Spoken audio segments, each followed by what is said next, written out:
buying a laptop is a really big consumer purchasing decision. Whether it's for work, whether it's for university, college, whatever it may be, day to day, browsing the web, it's something you really got to take your time and decide what you need for your needs, as in hardware, size, battery life wise, and then go in and make a decision. Now, I'm going to show you a laptop today that kind of ticks many boxes, only costs about £1,000 or $1,100-1,200. This thing absolutely dominates other laptops in its price category. Now, the best laptop I would call this is not really the laptop that's available for sale right now, but really a laptop from last year. So with that said, let's roll the intro. Perfect.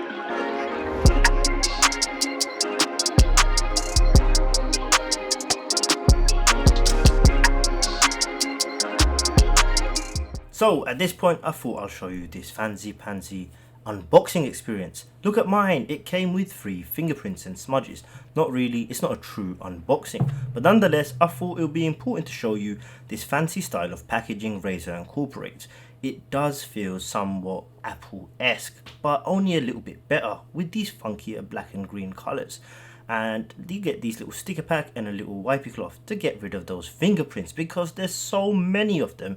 This thing is a fingerprint magnet, and you'll see later on I just had to, there was no point in delaying, debrand the whole thing. But there's the little on button and it boots up within a flash, something like a 15-second boot up time from a machine from last year. It's absolutely awesome. And if we look at the rear, we can see it's got adequate cooling space, and it's got these little grips to hold onto a table and elevate to make sure the fans operate effectively. That's what they need to do.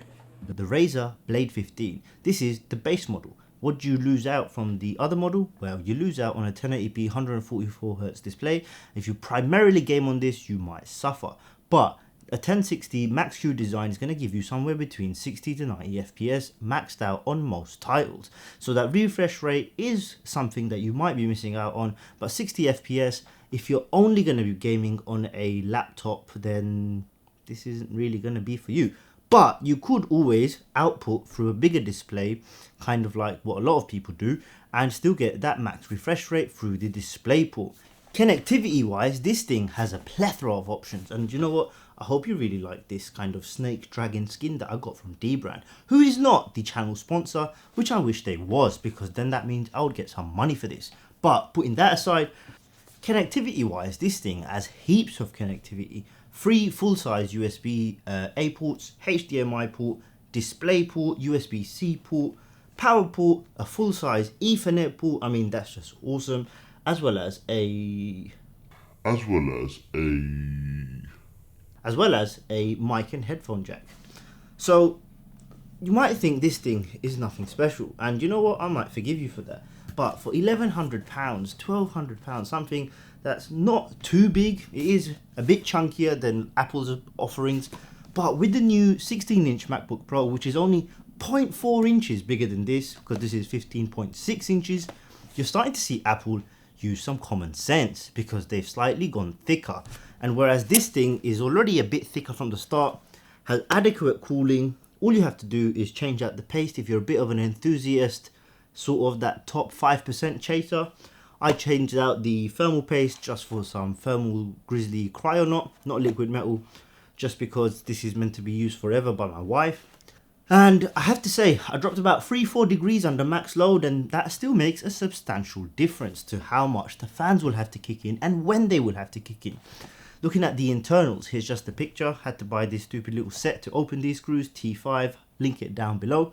But as you can see, this thing is very adaptable with full-size notebook graphics and processors, an 8-core 8750H and the 1060 Max-Q design.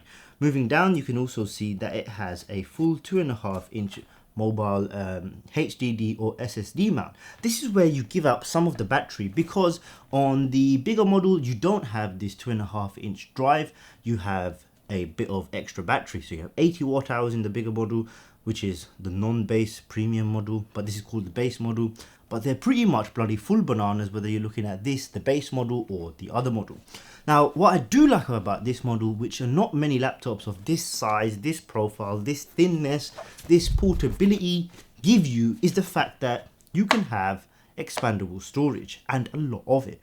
You can get something like an 8TB spinning hard drive if you want, or even a 2TB SSD on the cheap. You do have a NVMe port for your primary SSD, which comes in at 256GB.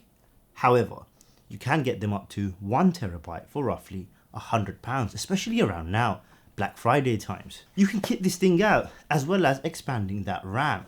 It only gives you about 5-6 hours of battery life. Should you really be concerned about that? No, because if you're using your laptop unplugged for more than 5-6 hours, something's wrong with you. You should be at a station, a workstation, at work, at Costa, where you can plug in, even if it's mobile working.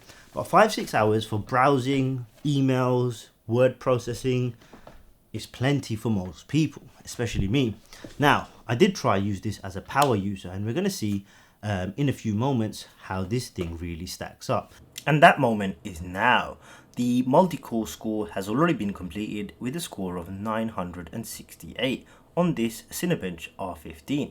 The single core is just about to complete as we speak. Now this is just under half for the multi-core score as my 3700X, which I've made a million videos about, links up there, and just less than half for the single core, but temps are cool, boosting to about 3.9. At this point I thought, why not, let me try a Adobe Premiere render. So these are the files that I've basically dragged out of a previous export on the Ryzen 3700X desktop, and on that it took about 5 minutes. And here, this is a 10-minute 4K render.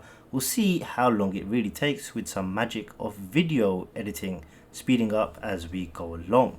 And I was really surprised by the results. You see, it started at 43 and it finishes at roughly something that I wasn't expecting. But on this occasion, you can see it managed to complete the whole render in about 8 minutes, as well as managing to maintain a boost clock in these conditions of about 3.9 and a load temperature of about 77 degrees. Now we're going to do an audio test. These speakers are no way the best, nor are they the worst. They are just adequate. The high end is just about clear enough for vocal clarity and music, but it lacks any low end or mid bass whatsoever. Here, I'll exemplify. You might hear a lot of background noise. It is bonfire night today, so there's a lot of pop, pop, pop, pop, bang. Pop, pop, pop, pop, bang. I'm going to show you the unboxing experience.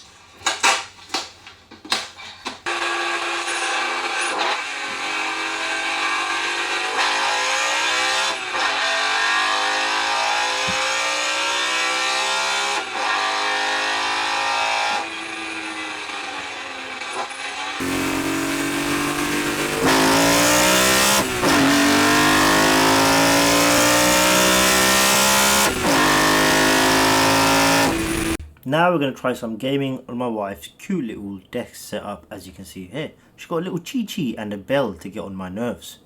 So we will now give this setup a try. If you're going to be gaming on a laptop, I suggest something like this. The Logitech G Pro Wireless. I made a video about this guy, super awesome, it's up there. Now let's get on to gaming on laptop and see what that's really like. Kill confirmed. No prisoners. What immediately stands out to me at this point is, although the mouse makes it very awesome to use, the keyboard use is very difficult. But with some practice, it looks a bit like this.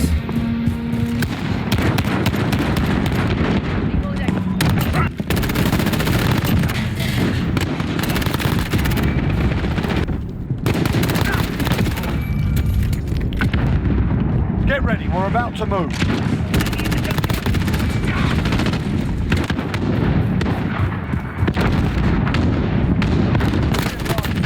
It has become a daily companion, taking it everywhere she goes, and if I end up being somewhere away from a PC, it's so much pleasurable to use. The keyboard travel is great, although not the best switches.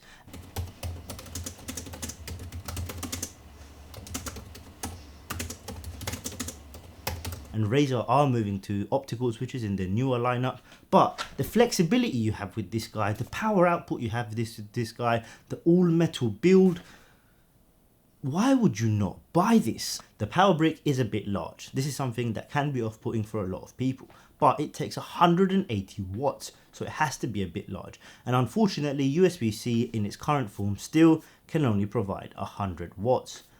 What would have been great, however, is the ability to use both charging methods. Now, I only have a 30